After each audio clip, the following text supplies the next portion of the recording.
Class 8 subject Sanskrit chapter 3 अहम नदी अस्मि. Welcome to my dear students. At first, join your hands, close your eyes and chant Gayatri mantra. Om Bhurbhuvah Swaha Tatsaviturvarenyam Bhargo Devasya Dhimahi धियो यो नः प्रचोदयात्. हे परमेश्वर, हे प्राणदायक, हे सुखदायक, हे दुखनाशक, पृथ्वी, अंतरिक्ष, स्वर्ग में श्रेष्ठ, हे तेजस्वी, हम आपका ध्यान करते हैं. आप हमारी बुद्धि को श्रेष्ठ मार्ग पर ले जाइए. ओम.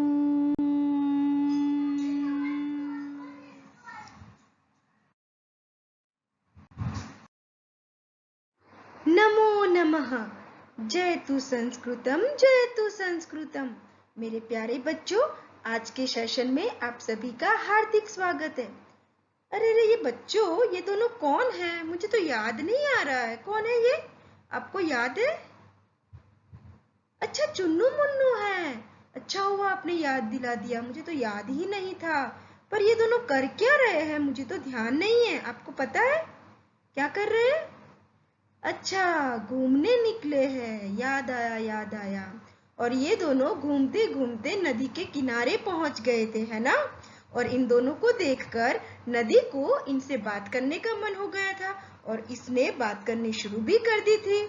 बात करते करते नदी ने इन दोनों को ये बताया कि वह इस पूरे विश्व को माता की तरह पालती है, लोगों को पीने के लिए पानी देती है, लोगों को भोजन दिलाने में भी मदद करती है. इसके बाद नदी ने यह भी कहा था कि लोग खुद नदी की तारीफ करते हुए कहते हैं कि महानगरों के विकास में, महानगरों की समृद्धि में नदी ही सबसे श्रेष्ठ है ना?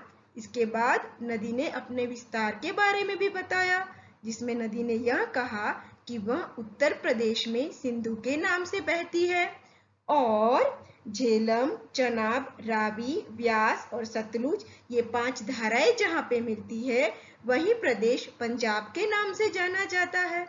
इतनी सारी बातें नदी ने चुन्नू मुन्नू को बताई, परंतु नदी और भी बहुत सारी बातें इन दोनों को बताना चाहती थी. तो नदी और क्या क्या इन दोनों को बताती है, यह हम आज के पाठ में पढ़ेंगे.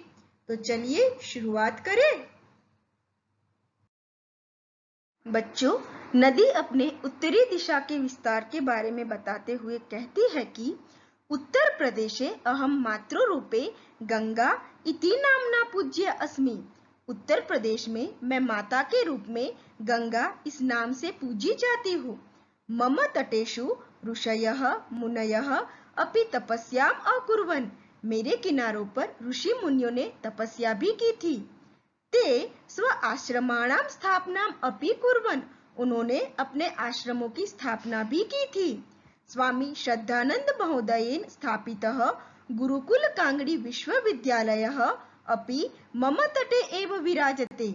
स्वामी श्रद्धानंद महोदय के द्वारा स्थापित गुरुकुल कांगड़ी विश्वविद्यालय भी मेरे किनारे पर ही सुशोभित हो रहा है. बच्चों, दक्षिण दिशा में अपने विस्तार के बारे में बताते हुए नदी कहती है कि दक्षिण दिशायाम अहम कावेरी, गोदावरी, कृष्णा इति नामभिः प्रवहामि. दक्षिण दिशा में मैं कावेरी, गोदावरी, कृष्णा इस नाम से बहती हूँ. तमिलनाडु इति क्षेत्रे अहम पेन्नार, पोनेरु, वाइगई इति नामभिः. तमिलनाडु में मैं पेन्नार, पोनेरु और वाइगई तथा केरल प्रदेश च पेरियार इति नामना प्रसिद्ध अस्मि. और केरल प्रदेश में पेरियार इस नाम से मैं प्रसिद्ध हूँ. इस तरीके से नदी अलग अलग जगह पे वह किस नाम से जानी जाती है वह बताती है. अपने पूर्व और पश्चिम दिशा के विस्तार के बारे में बताते हुए नदी यह भी कहती है बेटा कि पूर्वश्याम दिशि अहम महानदी, कोशी, दामोदर, ब्रह्मपुत्र अस्मि. पूर्व दिशा में मैं महानदी, कोशी, दामोदर और ब्रह्मपुत्र हूँ. ब्रह्मपुत्र इति मम विशालतमं रूपम अस्ति. भारत में ब्रह्मपुत्र मेरा सबसे बड़ा रूप माना जाता है। पश्चिम दिशायाम अहम नर्मदा वापी माही साबरमती लूनी इति नामभिः वहामि। पश्चिम दिशा में मैं नर्मदा वापी माही साबरमती लूनी इस नामों से बहती हूँ। अब बच्चों, नदी पूरे विश्व में उसका जो विस्तार है उसके बारे में बताते हुए कहती है कि विश्वे मम विशालतमं रूपम अमेजन नदी इति अस्ति। पूरे विश्व में मेरा सबसे बड़ा जो रूप है वो है अमेजन नदी। संसारे मम दीर्घतमं रूपम नाइल नदी अस्ति। और पूरे विश्व में जो सबसे लंबी नदी कही जाती है वो है नाइल नदी। इस तरीके से बेटा नदी अलग अलग दिशाओं में विश्व में जिस जिस रूप में है उसके बारे में वह बताती है। नदी आगे यह कहती है बेटा, मम जलम पोषक शक्तिया परिपूर्णम अस्ति। मेरा पानी पोषक शक्ति से युक्त है। एतस्मात् कारणात् एव मम तटेषु वृक्षाणां पादपानां वन औषधीनां च दुर्लभाः प्रजातयः उद्भवन्ति। यहाँ पे बेटा संधि होती है वन प्लस औषधीनाम। तो नदी यह भी कहती है कि इसी कारण से मेरे किनारों पर वृक्षों पौधों और जंगली औषधियों की दुर्लभ प्रजातियां यानी कि छोटी छोटी जातियां उत्पन्न होती है। नदी यह भी कहती है कि प्राणी जीवनाय विशुद्धम पर्यावरणम आवश्यकम एव अस्ति। प्राणी जीवना यानी बेटा समग्र जीव सृष्टि, मनुष्य पशु पक्षी सब आ गए। तो नदी यह कहती है कि जीव सृष्टि के लिए शुद्ध पर्यावरण बहुत ही जरूरी है। बच्चों, अभी तक तो नदी ने अपनी खुशी जाहिर की सबके आगे, पर अब नदी रोते हुए यह कहती है कि परंतु अनेके जनाः यंत्रालयानां विष मिश्रित रसायन पदार्थानां मम जले क्षिपन्ति। परंतु बहुत सारे लोग यंत्रालयों का जो जहरीला रसायन वाला पदार्थ होता है वह मेरे पानी में फेंकते हैं। मम जलम च प्रदूषितम कुर्वन्ति। और मेरे पानी को प्रदूषित करते हैं। एवं न करणीयम, ये नहीं करना चाहिए। मम विशुद्धम जलम एव प्राणिनाम जीवनम। मेरा शुद्ध जल ही प्राणियों का जीवन है। जलम प्रदूषितम न करणीयम, पानी को प्रदूषित नहीं करना चाहिए। अगर पानी गंदा होगा और उसे लोग पिएंगे तो उससे बीमारियां होती है। इसलिए नदी यहाँ पे कहती है कि मेरे पानी का शुद्ध रहना बहुत जरूरी है। आखिर में बेटा नदी अपने सुख दुख को बांटने के बाद यह बताती है कि मम ध्येय वाक्यम अस्ति। मेरा एक ही ध्येय वाक्य है, सर्वे भवन्तु सुखिनः सर्वे सन्तु निरामयाः। सब लोग सुखी रहे, सब लोग निरोगी रहे। नदी की इतनी सारी बातें सुनकर चुन्नू मुन्नू बहुत खुश होते हैं और वो यह समझ जाते हैं कि नदी उनके लिए कितनी उपकारक है। नदी सबके लिए बहुत उपकारक है और वह नदी से यह भी कहते हैं कि वे प्रण लेते हैं कि वो नदियों का पानी हमेशा स्वच्छ रखेंगे, किसी को भी गंदगी नहीं करने देंगे। चुन्नू मुन्नू की तरह हम भी यह प्रण ले बेटा कि नदी जो हमारे लिए बहुत उपकारक है, समग्र जीव सृष्टि के लिए जो बहुत उपकारक है, हम उसका बहुत ही अच्छे से ध्यान रखेंगे, उसमें बिल्कुल भी गंदगी नहीं करेंगे और उसे स्वच्छ रखेंगे। ठीक है, मुझे आशा है कि ये पूरा पाठ आपको बहुत अच्छे से समझ में आ गया है। अब हम एक छोटी सी आइस ब्रेकिंग एक्टिविटी करते हैं।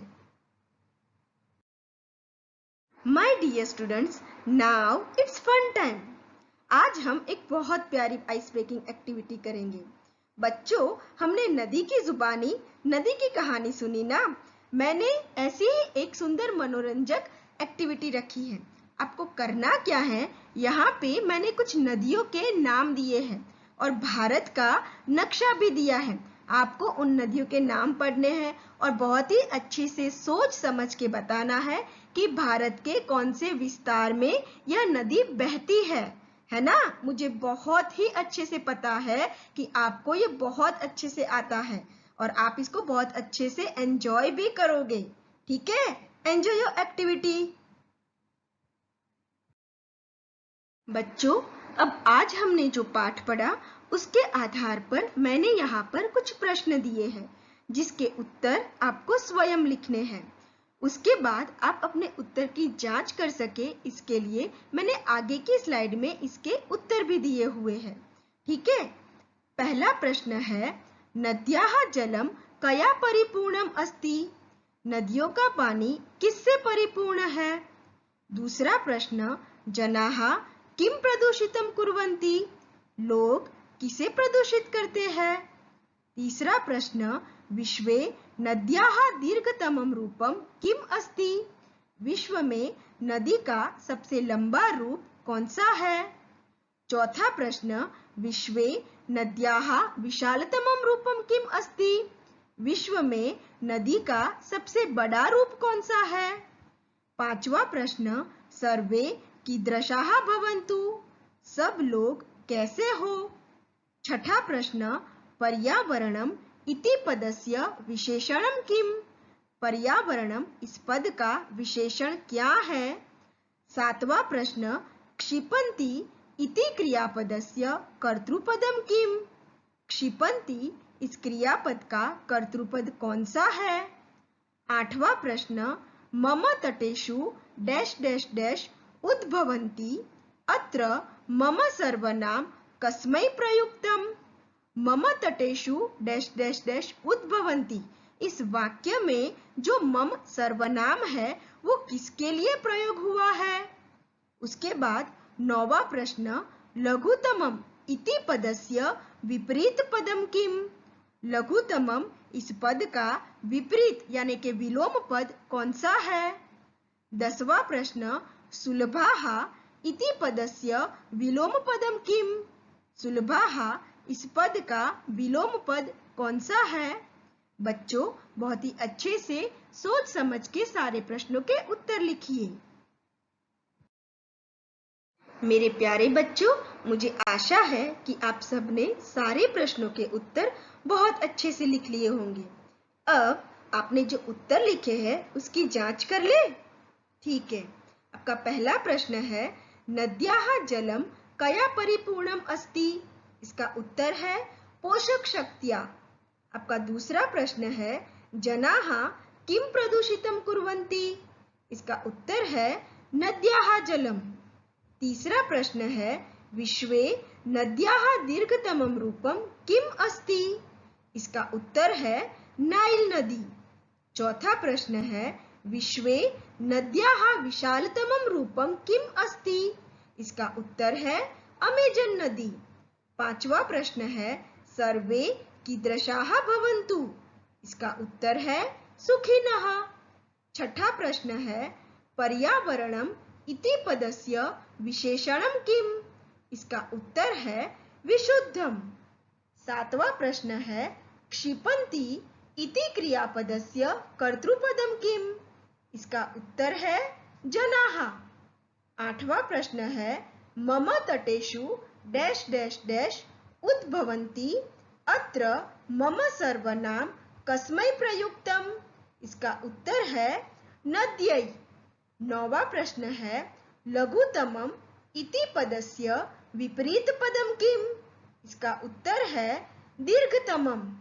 10वां प्रश्न है, सुलभाः इति पदस्य विलोम पदम किम? इसका उत्तर है दुर्लभाः।